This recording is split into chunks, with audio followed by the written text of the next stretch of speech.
Hello, my name is Kim Knights. I work at Suffolk County Council and I am the Head of Business Management working in adult social care. We are recording a series of short films where I will be chatting with people who also work in adult social care in Suffolk as part of our iCare campaign. I will be asking them about their career, the support that they have had from the council and why they chose the career they did, and what they enjoy about their job and the work that they do. I really hope that through these films you will learn a little bit about the wide range of roles available. I also hope that you will find inspiration in these films to consider whether a career in care would be right for you. For more information about working in adult social care here in Suffolk, please visit our website www.careers.suffolk.gov.uk/services and click on adult social care. Welcome, Hazel. Would you like to say what your name is and what your job is currently?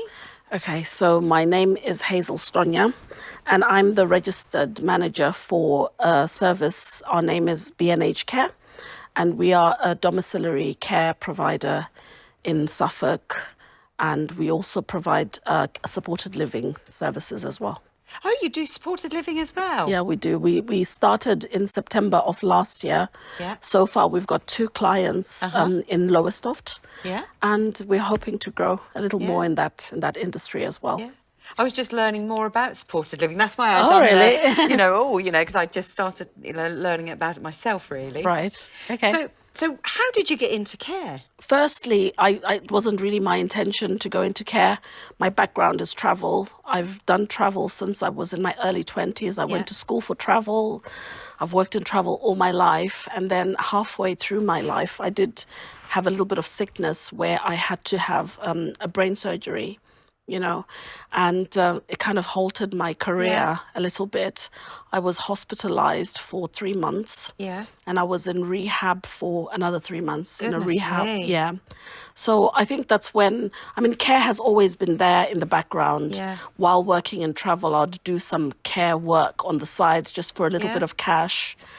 But when I was in hospital, I think that's when I saw the importance of care. Yeah. I could see the good carers when they come in and they make your day, you're more motivated to comply with staff. And I was just there and I was like, if I ever get out of this, because I did have a stroke as well, and this is why I went into rehab. I said to myself, if I ever get out of this, I'm definitely changing my career and I want to do more for care because it's really important, honestly, heads up off for the NHS. Yeah. They're amazing, Yeah. My surgery was obviously a success. Clearly.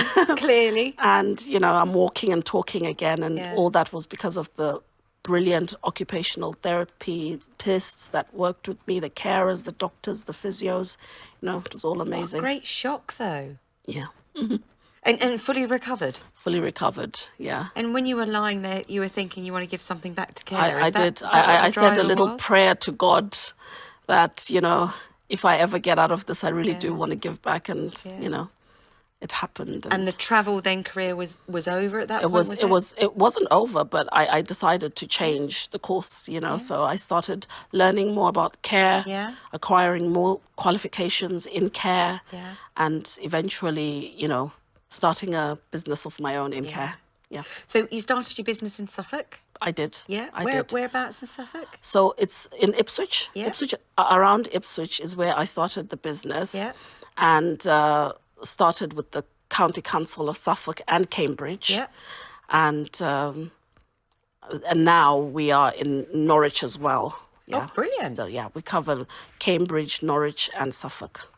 And what kind of people do you care for? The elderly mostly. Yeah.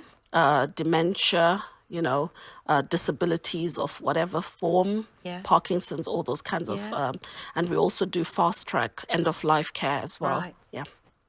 So is there anything you'd like to sort of say about B&H that, I haven't asked about you, specifically about your agency, and then we'll get more into you, I think. I think B&H Care has carers who have my same ideals. When recruiting, we love people who do care as a choice, not as a way of getting a job. I love that. You know, care is in our nature. We go over and above the call of duty. We just don't drop in. We look at the person's life, see what can change the life. We'll go to the Suffolk County Council, who are brilliant. We can ask for extra time to maybe take the person out to the community if that's what the person wishes, or just to walk her into her garden so that she can sit in the garden for an hour. So I think B&H carers are brilliant carers because we care, you know.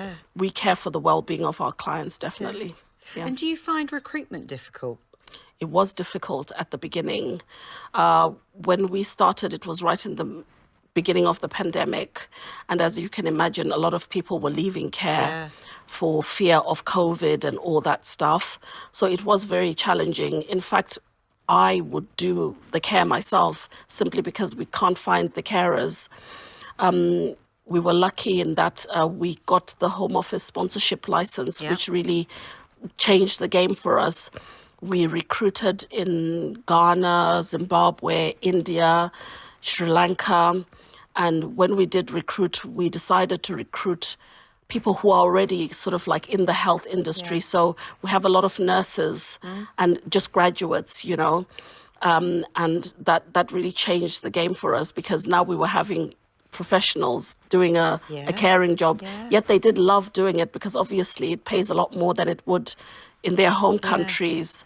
So so we were very lucky, and you know it's really changed it for us. We've got capacity now, and that's fantastic, isn't it? Yeah, and there was the Kickstart funding from Care Development, where our new to care carers would get, and are still getting, 750 as a bonus, so which was really brilliant. It attracted a lot of people, and we recruited. Did you bring a lot through your own agency? Through the Kickstart? Yes, we did. We did. And how have you found the international recruitment? Because we did talk earlier, didn't we? We were saying there's some challenges. It was a bit of a challenge because as much as the carers were professionals, however, they did not have enough knowledge about English culture. And Suffolk Care Association have been really brilliant. They've done a brilliant culture training. For example, one carer called me from a client's house saying that the person wants to spend a penny. Do I take their money? And, you know, so they're learning English culture. They had never seen crumpets. Some of them in their home countries will maybe fold blankets where we make beds. So Suffolk Care Association came and taught them very, very well. And it's really been brilliant for us. And our clients are loving how, you know, adaptable they've become, you know, So have you found it challenging in any way, working with people from, you know, international recruits, and you as the manager of the agency? Yeah, it's been very challenging in that, you know, for example, one lady who was just nervous about having people of colour, it took a lot for her to accept the care. And in fact, she started by refusing the care. Did she? Know, and she went to another agency, which we understand, you know. And then when it didn't work out with that agency and she came back to us,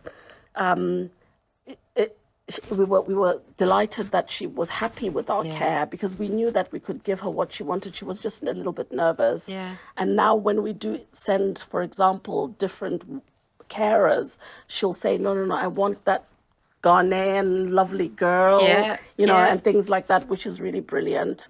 Also, we found a lot of challenges with our Indian carers because, you know, they are vegetarians, and one of our clients asked for a bacon sani, and they didn't know what a sani was, and they didn't know, you know, the carer took raw bacon and made a sandwich, you know, and the client was like, oh, you know, and so it's been a lot, but we've gone through all the challenges. We've surpassed whatever. Because I was like almost giving up that maybe we won't make it, but it's been brilliant, you know. So how many are you employing at the moment within your agency? 37. That's great, isn't it? Yeah, 37. And it's working really well. It's working really well, yeah. The example that really made me smile when you were saying was about spending a penny. Oh, yeah. It is such an old-fashioned term, isn't it? Very British. Yeah, spend a penny, you know. But you can understand how anyone that, you know, hasn't, been around him might think, goodness me, what's that? Yeah. So in terms of, you know, what you're doing now, what's the most rewarding bit about your job? I mean, the feedback is amazing. It's so brilliant when someone comes to you because they've heard of your service from Yeah. another client. We let our job speak for itself. Yeah. We love referrals that are not coming from anywhere but our Yeah. clients. It makes us feel really good. And sadly, our clients do pass at Yeah. times. And when you're invited for the funeral and they mention you by name at someone's funeral that you changed someone's life, it's really heartwarming. And, so it's That's lovely, brilliant. Yeah, Hazel. yeah. I can imagine that would be a huge Yeah, reward yeah. and privilege to It be in that is, yeah. position. One of the carers sent me a screenshot that they saw on social media where the client was thanking B&H Care. They didn't tag us or anything, but they Yeah. were just thanking us, Yeah. So yeah, it's really brilliant. What's the worst part of your job? When social services are limited in the support they can provide Yeah. us. Sometimes we know what our client wants because we see them every morning, every day, and then we ask for more time Yeah. with social services, Yeah. and due to budgetary restrictions on their part, Yeah. we don't get that, and that is a bit frustrating for Yeah. us, So And is there anything else? Because budgets and resources and all that's always a difficult conversation. But other than that, is there anything else that maybe Suffolk County Council could do to help promote the care market and the eye care campaign and how we all work as a community, do you think? I think so, because they are the least paid in the industry, Yeah. yet they do the most important job. So getting more money for the carers would be Yeah. brilliant because they do a brilliant job. Yeah. You can imagine as a carer, you are having the courage to let yourself into a client's house using their Yeah. key safe, making them feel safe once Yeah. you're in there, getting very up close and personal with Yeah. personal care, and leaving them feeling happy. And that's not for everyone, and they do it day Yeah. in, day out. I mean, when I did do care calls, I'd be so spent by the end of the Yeah. day. Oh, and I could not imagine doing that every single day. Yeah. Not that they work every day, obviously, Yeah. but so it's a lot, and just financial reward would be good Yeah. for the carers. And you said earlier about the people that you have working for you. You really want to make sure they've got the right sort of ethos for you and Yeah. values that you have. So if somebody was sitting at home now watching this and thinking, I wouldn't mind working Yeah. for B&H and I wouldn't mind being a carer, what would you say to them? Oh, do it. Honestly, care is the most rewarding thing because a lot of people don't realize what it does for you Yeah. yourself, knowing that you're making a difference in someone's life. You can go to Tesco's and serve people food, but when you're making a difference in someone's life, there's a different kind of feeling that you get from doing that Yeah. job, knowing that you left someone feeling safe and happy. Yeah. It's very rewarding. And would they have any types of skills or experience that you'd be looking for if they wanted to come and work for you? No, we do provide all the training that they'll Right, need. okay. You don't necessarily have to have been a carer Yeah. before. We would never send someone without knowing that they're fully trained. Yeah. And all this training is absolutely free. It's provided by the company. Brilliant. We have been trained to train our own staff. So, we pick the bill for that Yeah. one. And we also rely on Suffolk Care Association, who provide us Yeah. a lot of free training, Yeah. from funding that they may get from the council as Yeah. well. So, just to give it a try, Yeah. come and work for us and see Yeah. how it will change your life. Yeah. And you mentioned about Kickstart. Yes. So if they came and worked for B&H, After as 6 a weeks, they'd they'll get a bonus, would they? £750. So do they have to stay after that time, or what? How do they get their bonus? No, Just after 6 weeks of working for us, then they'll get their money. gosh, it's a Yeah, great incentive, yeah, it's isn't a it? great incentive. Yeah. Some have put money towards a car, Yeah. or you can use the money for whatever you want. Yeah. Yeah. Is there anything else that you'd like to add? I just want to thank all the people who support B&H Care, Suffolk Care Association, the Kickstart funding, Multiply Suffolk, and just the social services Yeah. itself, because we do work in good synergy together, Yeah. and we're making a difference in Suffolk. So Yeah. thank you to everyone. Hazel, it's been a pleasure to talk to you. Thank you. Thank you.